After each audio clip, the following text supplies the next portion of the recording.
આ ખેડૂતની ખેતી વિચારવા જેવી છે કે ખજૂરના પાંદડામાંથી પણ એ ખાતર બનાવે છે. 2 વર્ષથી સાણિયું ખાતરે બંધ. તો ખારેકના કેટલા રોપા છે અત્યારે? ગઈ સાલ 48 રૂપિયાને ફળ આવ્યો હતો અને 4.5 ના થયા. કપડું શા માટે પહેરાવવામાં આવે છે? કેવી રીતનું આમ દવા ખાતર પાણી કેવી રીતનું જોઈએ? હવે મેન ખજૂરને શું પાણી વધારે જોઈએ. આપ શ્રી પહેલા આપનું નામ જણાવશો? ચૌધરી રમેશભાઈ વીરાભાઈ જાડરા. મારા ફાર્મ હાઉસનું નામ છે શ્રી રાજારામ કૃષિ ફાર્મ હાઉસ. બરાબર. કયું ગામ છે આપણું? જાડરા, તાલુકો રા, જિલ્લો વાવ, થરાદ. ઓકે. હવે રમેશભાઈ, આ તમે જે ખારેકના રોપા જે છે તમારા ફાર્મ હાઉસમાં એ કેટલા સમયના છે? એ 9 વર્ષ થઈ ગયા. 9 વર્ષ થઈ ગયા. બરાબર છે. તો આ કઈ સાદી ખારેક છે કે કઈ ખારેક છે? ના, એ ઇઝરાયલની છે. તો રમેશભાઈ, આ તમારા ખારેકના કેટલા રોપા છે અત્યારે? હાલમાં જે મોટા છે કે નહીં એ 60 રોપા છે. 60 રોપા છે. તો આ 60 રોપાની અંદરથી ગઈ સાલે તમારે ઉત્પાદન કેટલું મળ્યું છે અંદાજે? ગઈ સાલ 48 રૂપિયાને ફળ આવ્યો હતો અને 4.5 ના થયા. 4.5 લાખના.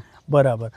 તો બીજા હવે તમારું પ્લાનિંગ શું છે આગળ? હાલમાં વરે 200 રૂપિયા કર્યા છે. 200 રૂપિયા. તો ખેડૂત મિત્રો, આપ અહીંયા જોઈ શકો છો કે હવે બસ થોડા જ સમયમાં ખારેક પાકવાની તૈયારીમાં છે. મારું તો માનવું એવું છે કે બીજી ખેતી કરવી એના કરતાં ખારેકની ખેતી, કારણ કે અત્યારે જો આપ મને જે દેખાઈ રહ્યું છે અહીંયા, તમે બીજો પાકે કરતા હશો ને? અંદર થાય, ઘઉં થાય, રજગા થાય, કમ્પ્લીટ થાય. મતલબ કે આઉટસીઝનમાં જ્યારે ખારેક ન બેહે ત્યારે તમે કરી શકો છો.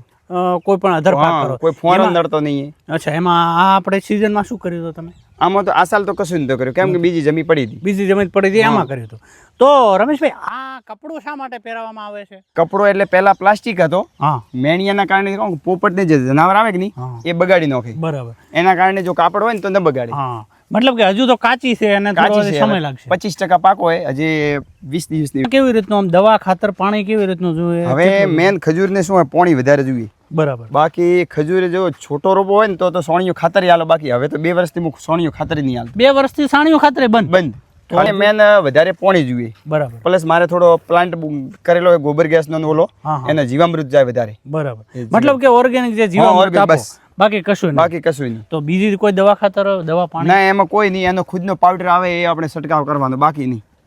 ઈ કેટલી વખત છંટકાવ કરવાનો? ઓ તો ખાલી એક વાર જે લાગે ને જ્યારે આપણે બેહારવાનું હોય ત્યારે. બાકી એના પેલું કશું જ નહીં બાકીનું. બીજી જે ખજૂર છે 30 બાય 30 ની સાઈઝ જેટલી છે એટલી મને લાગે છે, પણ આ જગ્યા તો આમ ખૂબ પોળી હોય એવું નથી લાગતું? હા, એવું હોય કે એનું બધું ગ્રેડિંગ કરીએ કે નહીં પાકે એટલે આ જગ્યાએ રાખી પછી માલ અહીંયા એકઠો કરવાનો, પછી ગાડી અહીંથી લોડિંગ કરવાની. ગાડી અહીંયા રસ્તાથી જ આવે? હા, આવશે. અહીંયા લોડિંગ કરવાનો, અહીંથી માલ પેકિંગ કરવાનો. અહીંથી પેકિંગ. તો યાર બહુ પ્લાનિંગ થી કામ કરે. હા, એટલે આપણે ટાઈમ ન બગડે ને બધું વ્યવસ્થા રહે. બધાય રોપાની આમ હાઈટ ઓછી ને અમુક નેસી ને અમુક ઊંચી ને એવું ચમ છે? કેમ નથી? એક હરકા મતલબ કહું હોય કે એને પોંદડા જેમ વધારે કાપો કે નહીં તેમ હાઈટ વધારે થાય. આ પાંદડા કાપી નાખો એટલે ઊંચી જાય. હા, જો પોંદડા ન કાપો તો હાઈટ ઘાટી રહી. તો પોંદડા ન કાપવા હારા નહીં? એટલે પછી શીખવા મળ્યો અમને. અચ્છા. હા, એટલે વધી ગયા. પણ ઓમ તો તમારે અમુક સમય તો કાપવા પડે. દાખલા તરીકે તો અત્યારે હાલ તો અહીંથી કાપી નાખવાનું, વચ્ચેથી કાપી નાખવાનું. નડતો હોય ને તો વચ્ચેથી કાપી નાખવાનું. બરાબર. અને આનો પોંદડાનો તમે શું ઉપયોગ કરો? પોંદડાનો અમે તો એમ કે એને ભેગા કરો, એકઠા કરો અને પછી એને ખાતર જ બનાવો. એનો ખાતર પાછો બનાવો. ખેડૂત મિત્રો, ખરેખર વિચારવા જેવું આ ખેતી છે. આ ખેડૂતની ખેતી વિચારવા જેવી છે કે ખજૂરના પાંદડામાંથી પણ એ ખાતર બનાવે છે. કેવી રીતે બનાવે એ આપણે તમને બીજા વિડીયોમાં બતાવીશું.